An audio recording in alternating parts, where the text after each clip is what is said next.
Some games run very well and never crash your PC or console. We are not talking about those games today. Hi folks, it's Falcon, and today on gameranx, 6 video games that crashed your PC or console. Number 6, if you don't remember Bungie software from before the Halo days, they actually had a couple of games that came out called Myth and Myth 2.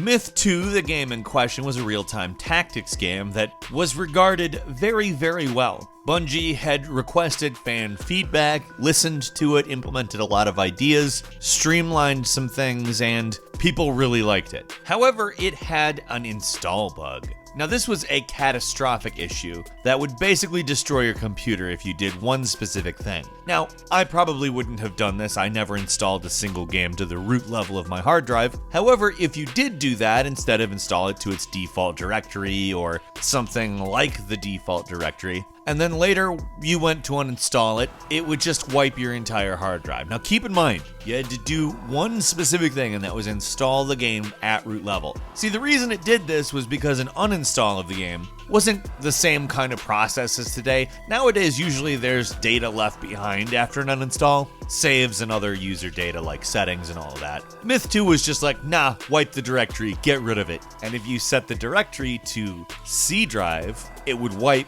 C drive, and that'd be that. This was also before the advent of the very simple game patches itself because it uses Steam era. This was the 90s. In fact, most game patches weren't distributed that way. They not only recalled 1.0 of the game, they replicated a new CD which was labeled 1.1 and sent it out to everybody who sent in the copy. They also sent out a press release saying if you installed it to anything other than the default directory, don't delete it with the uninstaller. Now that's perhaps a little bit overcautious, but that's alright. You really can't be too overcautious when the accidental result can be total deletion of the hard drive. Instead, they advised people, if they were uninstalling the original version of the game, to just drag the folder into the recycle bin and let that be that. Number 5, hey, Anthem. Let's talk about Anthem for a minute. Now, this is a game that obviously was released in a state that isn't good. On top of that, not a lot of promises about the game and its roadmap were fulfilled, so,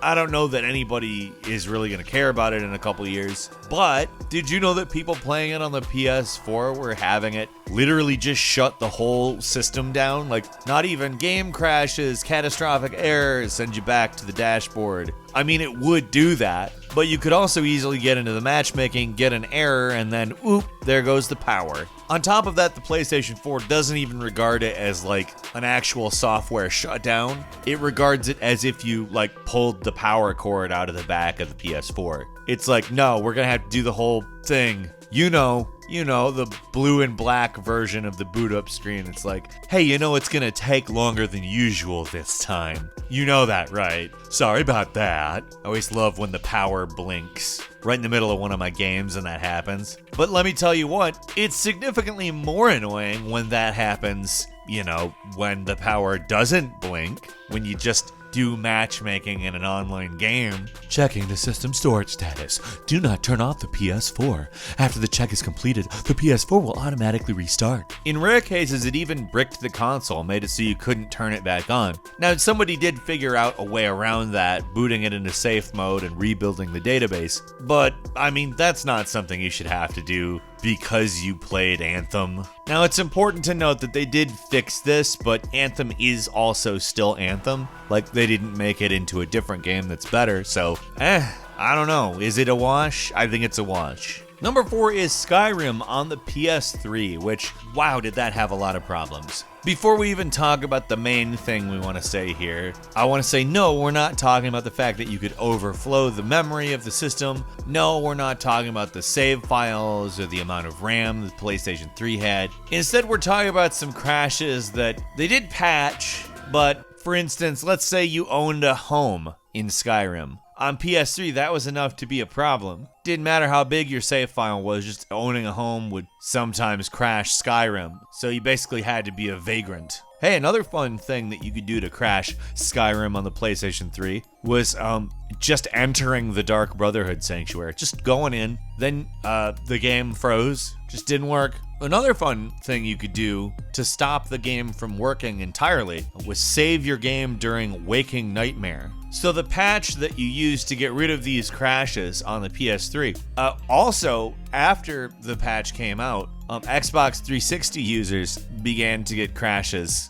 When just walking for a while, they would get crashes because of the patch that went on both consoles that basically updated the code to work better on the PS3. Yeah. Seriously, Bethesda, just move to a different engine. Just like make your games on Unreal and let that be that. You guys have such great intellectual property in the form of franchises, but regarding engines, I mean, you've got id Tech, but I don't know that you'll be using that for this anytime soon. Just use Unreal on the next damn Elder Scrolls or Fallout. Just do that. What is it gonna take, guys? What do I gotta say? Also, I don't care what problem, what game. If it uses an offshoot of Gamebryo and it's a Bethesda game, I'm bringing that up. Number 3, people who are playing Grand Theft Auto 5 on quote-unquote older Xbox 360s were seeing the game crash upon launch. Now, these crashes were going on with Xbox 360 models that were manufactured or possibly refurbished between 2006 and 2008, so very specific. Typically, these were 20 gigabyte hard drive models, so the thought was perhaps the issue was that the hard drive was way too small. They were installing an 8 gigabyte game on a hard drive that wasn't really made for that. But users who had that model that originally had a 20 gigabyte hard drive in it and put in larger hard drives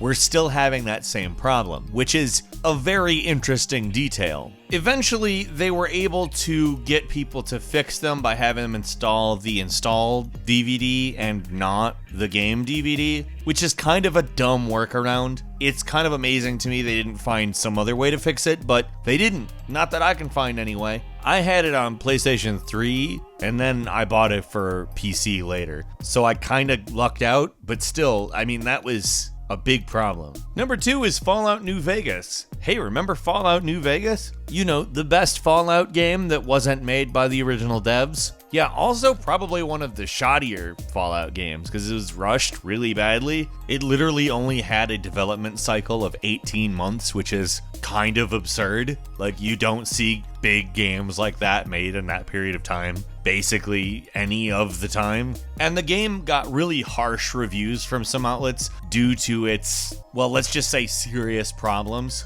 It wasn't the kind of freeze where you could get into the Xbox menu or the PlayStation menu, stop the game and restart it. You had to actually hard restart the console, which I will say was a little more common in those days, but still is kind of harsh, especially when you consider that the game really didn't work that great. It had pretty bad frame rate issues on Xbox 360 and PlayStation 3, and there were even outlets that called it a technical embarrassment. Now, the game also got very good reviews where time was spent making caveats saying, we're saying the game is very good outside of the technical issues, making the assumption they would fix the technical issues. And they did do that. There were patches that came out for the game, and there wasn't any kind of royalty payout that they had an agreement on. They got a lump sum to make the game. They weren't paid ongoing based on the sales of the game, and they missed their Metacritic average goal, which was contractually obligated for them to get a second payment on the game. They were mandated to get an 85 on Metacritic, and they only got an 84.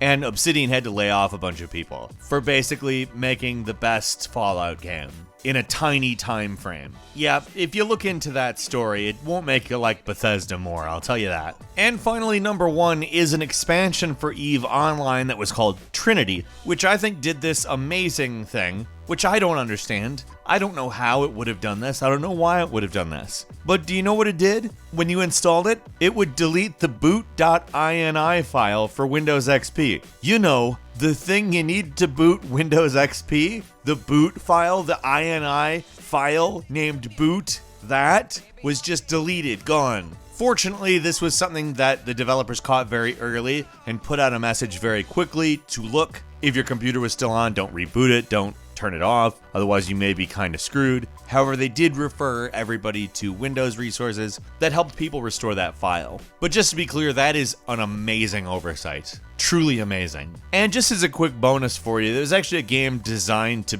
screw you in every way. It's called Lose Lose, and everything that you killed inside the game would delete a file. on your computer. It's kind of a joke game, and I don't know why they actually did that, because I don't think that it's really like an intense stealth title or anything. And somebody who doesn't really know what they're walking into would probably end up kind of screwed. But yeah, lose-lose, the only way to win is to not play it, so don't. What games gave you some of your worst crashes? Do you remember any? Leave us a comment, let us know what you think, and if you like this video, please click like. If you're not subscribed, now's a great time to do so. We upload brand new videos every day of the week. The best way to see them first is, of course, a subscription. So click subscribe, and don't forget to click the notification bell. As always, thank you very much for watching this video. I'm Falcon. You can follow me on Twitter at FalconTheHero, and we'll see you next time right here on gameranx.